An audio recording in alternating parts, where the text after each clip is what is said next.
கிச்சனில் வந்து வெந்து வேக்காடாகி வந்து அப்பாடா அப்படின்னு சாப்பிட உட்காந்துட்டு ஃபேனை போட்டோன்னா ஆஃப் பண்ணிடுவாங்க சார். அந்த கருப்பு கவுனி தெரியுங்களா உங்களுக்கு? அதில் வந்து கஞ்சி செஞ்சு அந்த கஞ்சி வந்து கருப்பாக தான் இருக்கும். ஆனால் அது உடம்புக்கு அவ்வளோ நல்லது. அதை எடுத்துகிட்டு போய் இப்படி கொடுத்தாலே நான் ஏதோ சாக்கடையை எடுத்துகிட்டு போய் மொண்டு கொடுக்குற மாதிரி மூஞ்ச வச்சுட்டு. அவங்க அம்மா நல்லா செய்வாங்க, மட்டன் சுக்கா நல்லா செய்வாங்க. நான் அதை கற்றுக்கிட்டு அவருக்கு செஞ்சு கொடுத்தேன். ஆனால் இன்னும் அவர் என்ன சொல்லுவார், எங்கள் அம்மா செய்கிற மாதிரி இன்னும் உன்னால் செய்ய தெரியல அப்படின்னு சொல்லுவாங்க. அவங்க அம்மியில் அரைச்சி செய்வாங்க. அதையும் நான் ட்ரை பண்ணி பார்த்தேன்.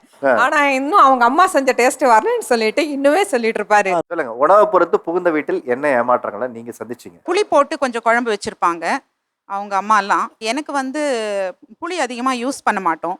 ஸோ அந்த மாதிரி இருக்கும்போது கொஞ்சம் அந்த புளி போட்டு செய்கிறது உடம்புக்கும் நல்லதில்லை. நான் என்ன பண்ணுவேன்னா, புளிக்கு பதில் அந்த நெல்லிக்காய் கருவேப்பிலை எதனா கொஞ்சம் அரைச்சி போட்டு ஹெல்த்தியாக கொஞ்சம் செய்வேன். அது கொஞ்சம் ஹெல்த்தியான அதை தனியாக சாப்பிட்டுக்கலாம், ஜூஸ் மாதிரி எதனா பண்ணி கூட சாப்பிட்டுக்கலாம். இதில் குழம்புலலாம் போடக்கூடாதுன்னு வர. ஆனால் புளிக்கு பதில் அது ரொம்ப நல்லா இருக்குங்க சார்.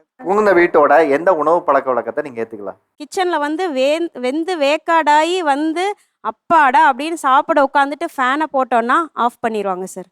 சூடு ஆறிரும் அப்படின்னு சொல்லிட்டு நம்ம அந்த வேர்வை ஒழுக சாப்பிடணும். அதுவும் சீக்கிரமாகவும் சாப்பிட மாட்டாங்க. ரசித்து ருசித்து மெதுவாக சாப்பிட்றதுக்குள்ளே வந்து அது விடிஞ்சிரும் சார். அந்த கருப்பு கவுனி தெரியுங்களா உங்களுக்கு? அதில் வந்து கஞ்சி செஞ்சு அந்த கஞ்சி வந்து கருப்பாக தான் இருக்கும். ஆனால் அது உடம்புக்கு அவ்வளோ நல்லது. அதை எடுத்துகிட்டு போய் இப்படி கொடுத்தாலே நான் ஏதோ சாக்கடையை எடுத்துகிட்டு போய் மொண்டு கொடுக்குற மாதிரி மூஞ்ச வச்சுட்டு என்னது இது அப்படின்னு சொல்லி பார்ப்பாங்க. நாங்கள் வந்து வெஜிடபிள் நிறைய சாப்பிடுவேன் சார் நான். ஆனால் இவங்களுக்கு வந்து சுத்தமாக வெஜிடபிளே பிடிக்காது. கேரட் பீட்ரூட்னா அவ்வளோ நல்லது சார். ஆனால் அதெல்லாம் பார்த்தாலே ஏதோ நான் விஷத்தை தான் எடுத்துகிட்டு வந்து வச்சிருக்க மாதிரி அப்படி ஒரு இது. கேரட் பீட்ரூட் என்னங்க உங்களுக்கு பிரச்சனை? வெஜிடபிள்ஸே அந்த அளவுக்கு பிடிக்காது சார். நான் நான்வெஜ் நல்லா சாப்பிடுவேன் சார். சரிங்களா, லாஸ்ட் வீக் பார்த்தீங்கன்னா வந்து போட்டி செஞ்சாங்க வீட்டில். அது வந்து எனக்கு பிடிக்காது. நான் வந்து கேட்டேன், எனக்கு வேறு ஏதாவது செஞ்சு கொடுங்கன்னு கேட்டேன். ஆனால் இல்லை இது இருக்குது சாப்பிடுங்க அப்படின்னு சொன்னாங்க. நான் வந்து இல்லை சரி ஓகே நான் போயிட்டு போன்லெஸ் சிக்கன் வாங்கிட்டு வந்து நான் தனியாக செஞ்சு நான் சாப்பிட ஆரம்பிச்சேன். ஒரு வாய் எடுத்து சாப்பிட்டுட்டு வந்து நல்லாவே இல்லை இது அப்படின்றாங்க சார். சிக்கன் வேகாம எப்படி சார் சாப்பிட முடியும்? இதே அந்த மட்டன்ல போட்டி குழம்புலாம் சாப்பிடுப்பா அப்படின்னா அதெல்லாம் வேணாம். சுத்தமா அன்னைக்கு சாப்பிடல சார் அந்த போட்டி குழம்பு. அவர் செஞ்ச சிக்கனை மட்டும் அப்படி என்ன உனக்கு ஒரு ஏத்துக்காத தன்மையா உனக்கு அந்த மாதிரி கொஞ்சம் அட்ஜஸ்ட் பண்ணிக்கலாம்ல. எல்லாத்துலயுமே இப்படி இருந்தா தப்பு தானே சார். அது ஹெல்த்தியான ஃபுட்ஸ் தான் சாப்பிட சொல்றேன். தினமும் ஆஃபீஸ்ல வந்து பிரியாணினா அது என்ன சார் நல்லது? ஹீட் தான் சார் அதிகமா ஆகும். அப்புறம் ஹேர் ஃபால் ஆகுது. எனக்கு இந்த மாதிரி இருக்கு, சீக்கிரமா எனக்கு முடி கொட்டிடும் அப்படின்னு ஃபீல் பண்ணா என்ன சார்? கொத்தவரங்காய் செஞ்சா அவங்க அம்மாவே சொல்லுவாங்க சார், அவருக்கு உடம்புக்கு ஆகாது, இடுப்பு பிடிச்சிக்கோ கால் பிடிச்சிக்கோன்னு சொல்லுவாங்க சார். நம்ம வந்து அது உடம்புக்கு ஹெல்த்தின்னு செஞ்சு கொடுப்போம். ஆனா இவரு சொல்றதுக்கு முன்னாடி அவங்க அம்மாவே சொல்லிடுவாங்க, பையனுக்கு இடுப்பு பிடிச்சிரும் சாப்பிட கொடுக்காத அப்படிம்பாங்க. அதை கேட்டுட்டு உடனே ஆமா எனக்கு சேராது அப்படின்றவர் உடனே. சின்ன வயசுலேருந்து அது கொடுத்து பழக்கம் இல்லைங்க. திடீர்னு கொடுத்தோம்னா அது நம்மளுக்கு செட் ஆகாதுங்க. புகுந்த வீட்டில் உணவு சார்ந்த எந்த விஷயங்கள்லாம் உங்களுக்கு வந்து ஏற்றுக்கல பிடிக்கல? நான் கேரளா, அவர் தமிழ்நாடு. ஸோ ஃபுட்டில் நிறைய டிஃப்ரெண்ட் இருக்குது. இங்கே வந்துட்டு எனக்கு 1 மாதம் வரைக்குமே ஃபுட் எதுவுமே செட் ஆகலை. நான் எங்கள் அம்மா வீட்டுக்கே போகிறேன்ற அளவுக்கு வந்துருச்சு. என்னை வந்து கூட்டு போங்க அப்படின்னு சொல்லிட்டு எங்கள் அம்மா அப்பாட்ட சொல்லிட்டேன். அந்த அளவுக்கு எனக்கு எதுவுமே செட் ஆகலை. அதுக்கப்புறம் நானாக என்னை மாற்றிக்கிட்டேன், கொஞ்சம் கொஞ்சமாக மாற்றிக்கிட்டு ஒன்று கற்றுக்கிட்டு அவருக்கு சமைச்சு கொடுக்க ஆரம்பிச்சிட்டேன். மட்டன்லாம் எனக்கு சுத்தமாக செய்ய வராது. அதுக்கப்புறம் அவங்க அம்மா நல்லா செய்வாங்க, மட்டன் சுக்கா நல்லா செய்வாங்க. நான் அதை கற்றுக்கிட்டு அவருக்கு செஞ்சு கொடுத்தேன். ஆனால் இன்னும் அவர் என்ன சொல்லுவார், எங்கள் அம்மா செய்கிற மாதிரி இன்னும் உன்னால் செய்ய தெரியல அப்படின்னு சொல்லுவாங்க. அவங்க அம்மியில் அரைச்சி செய்வாங்க. அதையும் நான் ட்ரை பண்ணி பார்த்தேன். ஆனால் இன்னும் அவங்க அம்மா செஞ்ச டேஸ்ட் வரலன்னு சொல்லிட்டு இன்னுமே சொல்லிட்டு இருப்பாரு. கொத்தவரங்காய் பொரியல் வச்சாங்களே, பாவக்காய் குழம்பு கூட சாப்பிட்ருவேன் சார். அந்த கொத்தவரங்காய் குழம்பு வச்சாலே 2 நாள் சண்டை சார். நான் அவருக்காக எல்லாத்தையும் மாத்திட்டேன் சார். அந்த ஒரு பொரியல் மட்டும் எனக்காக அவர் சாப்பிட மாட்டாரு. நான் எல்லா ஃபுட்டுமே அவருக்காக சேஞ்ச் பண்ணிட்டேன். எனக்குன்னா மீன் ரொம்ப பிடிக்கும். மீன் கப்பக்கிழங்கு நான் சொன்ன மாதிரி நல்லா ரசிச்சு சாப்பிடுவேன். நல்லா கேரளாவிலலாம் கப்பக்கிழங்கு ஒரு கூட்டு மாதிரி வைப்பாங்க, அதுக்கு மேலே மீன் குழம்பு ஊற்றி சாப்பிடுவேன், செம்மையாக இருக்கும். அது எல்லாமே நான் ரொம்ப மிஸ் பண்ணிட்டேன். இங்கே வந்துட்டு அதெல்லாம் செய்கிறது என்றைக்கோ ஒரு நாளைக்கு தான் செய்கிறது, இவருக்கு பிடிக்காது அப்படின்னு சொல்லிட்டு. திருமண வாழ்க்கையில் உணவை பொறுத்து எதெல்லாம் உங்களுக்கு டிசப்பாயின்மெண்ட்டாக அமைஞ்சிச்சு? சட்னி பிளான் பண்ணுவாங்க சார். எப்படின்னா நான் அன்னைக்கு வீட்டுக்கு வர கொஞ்சம் லேட் ஆகும்னு சொல்லிட்டு ஆனால் வந்துட்டேன். எங்கள் அம்மா கூட சேர்ந்துக்கிட்டு பிளான் பண்ணுறாங்க, இவன் சட்னி வச்சா நிறையா தின்றுவான், இவன் நிறையா இது சாப்பிட்ருவான்னு சொல்லிட்டு. இல்லாட்டி வேறு ஏதாவது ஒரு சட்னி வைப்பாங்க, இல்லாட்டி தண்ணி அள்ளி ஊற்றி விட்ருவாங்க சார். அவன் பாட்டுக்கு நிறையா தண்ணியை ஊற்றி விட்ருவாங்க.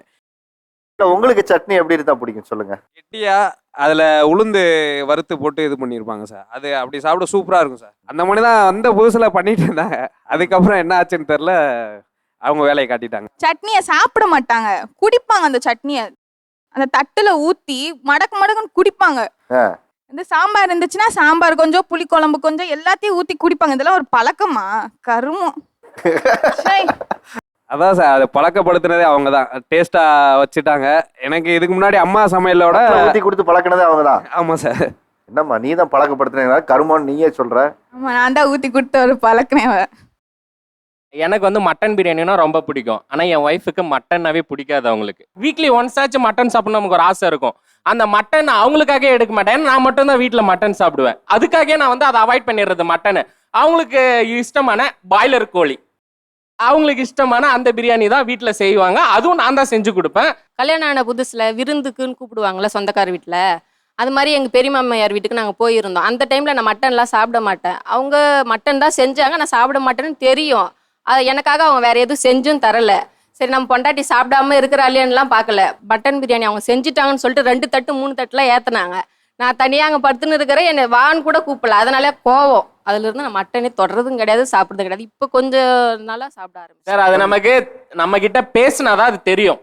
அவங்களுக்கு சுத்தமாவே மட்டன் பிடிக்காதுன்னு தான் எனக்கு நான் இது வரைக்கும் நினைச்சிட்டு இருக்கேன். கல்யாண நாள் 4 நாள் தான் சார். நான் அங்கே பொண்டாட்டி அங்கே படுத்துன்னு இருக்கிறேன், நம்ம இங்கே சாப்பிட்றமேன்ற ஒரு వ్యసனம் கூட இல்லை சார். நான் மாண்டு அங்கே படுத்துன்னு இருக்கிறேன் சார், அவங்க மாண்டு சாப்பிட்டுனே இருக்கிறாங்க. விருந்து எதுக்கு சார் வைக்கிறாங்க? 2 பேர் சாப்பிடணுன்றதுக்காக தான் விருந்து வைக்கிறாங்க. தான் புள்ளைய மட்டும் அவங்க பெரியம்மா வீட்டில் தான் புள்ள வளர்ந்தா போகுதுன்றதுக்காக அவங்களுக்கு மட்டும் செஞ்சு போடுறாங்க சார். எங்க வீட்டு பிள்ளைய கூட்டு போய் உட்காரச்சிட்டு அது எவ்வளவு వ్యసனப்பட்டு பேசுது பாருங்க. ஹஸ்பண்டோட ஃபுட் ஹாபிட் எது உங்களுக்கு டார்ச்சரா இருக்கு? நைட்டு படுக்கும் போது பால் கேட்பாரு சார். பால் கொடுத்தா அப்புறம் அதை என்னங்க நல்லா சுண்டை காய வச்சியா அப்படிம்பாரு. அப்புறம் என்னம்பாரு, அதில் கொஞ்சம் பெப்பர் போட்டு மஞ்சத்தூள் போட்டு கொடு அப்படிம்பாரு. இத்தனை சொல்லும் போது இப்ப உனக்கு 10 மணி தான், எனக்கும் 10 மணி தான். அப்போ உனக்கு தூக்கம் வர மாதிரி தானே எனக்கும் தூக்கம் வரும். பால்னா பால் ஒரு டம்ளர் கொடுத்தா கம்முன்னு குடிச்சுட்டு படுத்துட்டா ஓகே. அதுல பெப்பர் போடு, மஞ்சத்தூள் போடு, ஒரு 5 நிமிஷம் சுண்டை காயவே எதுக்கு சார் இத்தனை பாடு? வெறும் பாலை குடிக்கிறத விட அந்த மஞ்சத்தூளும் பெப்பரும் போட்டா கொஞ்சம் ஹெல்த்தியா இருக்குன்னு கேக்குறேன். அது கொடுக்கலையே அவங்க. அதாவது ஹஸ்பண்டோடைய உணவு பழக்கம் எது உங்களுக்கு டார்ச்சரா இருக்கு? டே ஃபுல்லாக எல்லா வேலையும் அவர் என்ன கேட்குறாரோ எல்லாமே செஞ்சு கொடுத்துருவேன். நைட்டு தூங்க போகும்போது உள்ளே போய் படுக்க போவோம், அப்போ கேட்பாரு டீ கிடைக்குமா? முன்னெல்லாம் வந்து டீ போடுன்னுவார், பால் இல்லை அப்படின்னு சொல்லிடுவேன். அதனால இப்போலாம் ஒரு பர்மிஷன் மாதிரி கேட்குறாரு, கிடைக்குமா கிடைக்காதா அந்த மாதிரி கேட்பாரு. அதனால இப்போல்லாம் கொஞ்சம் கொஞ்சம் வச்சு கொடுக்குது. அதுதான் பெரிய டார்ச்சலாக இருக்கும் எனக்கு. ஒரு டீ எவ்வளோ கிடைக்கிறதுக்கு எவ்வளோ நேரம் சார்? மேக்ஸிமம் ஒரு 10 மினிட்ஸ் ஆகுமா? எனக்கு 100 மில்லி பால் 50 மில்லியா சுண்டை வச்சு அதில் நாட்டு சர்க்கரையை போட்டு கொஞ்சம் மஞ்சத்தூளை போட்டு எனக்கு கொண்டு கொடுத்துருங்கன்னு சொல்லுவேன். அது முடியாதுன்னு சொல்லிட்டு இருந்தாங்க சார் ஆரம்பத்தில். 50 மில்லியா சுண்டை வச்சு சார் நான் என் ஊர் சேலம் சார். நான் வந்து மாட்டுப்பால் தான் நான் அங்கே குடிச்சிட்டு இருந்தேன். சென்னைக்கு ஷிஃப்ட் ஆகி 10 வருஷம் ஆச்சு. இந்த 10 வருஷத்துல தான் நான் கடை டீ அதிகமாக குடிக்க ஆரம்பிச்சது, வீட்டில் போகிற டீ குடிக்க அதிகமாக ஆச்சது சார். உணவுனால வயிறு மட்டும் நிறையக்கூடாது சார், மன நிறைவும் இருக்கணும்ல சார். அது உங்களுக்கு என்ன மாதிரி உணவு சார் எதிர்பார்ப்பு சொல்லுங்க, எந்தெந்த மாதிரி செஞ்சு கொடுக்க மாட்டேங்கிறாங்க? ஒன்றும் இல்லை சார், புடலங்காய் கூட்டு செய்ய சொன்னேன் சார். அதில் அவங்க என்ன பண்ணாங்க, புடலங்காய் பொரியல்ல எடுத்து தூவுனா தனித்தனியாக விழுது. அதுக்கு பேர் கூட்டு கிடையாது சார், பொரியல். நான் என்ன சொன்னேன், சரிம்மா இதை ஆல்டர்னேட் பண்ணலாமா, இதுக்கு என்ன ஐடியா வச்சிருக்க?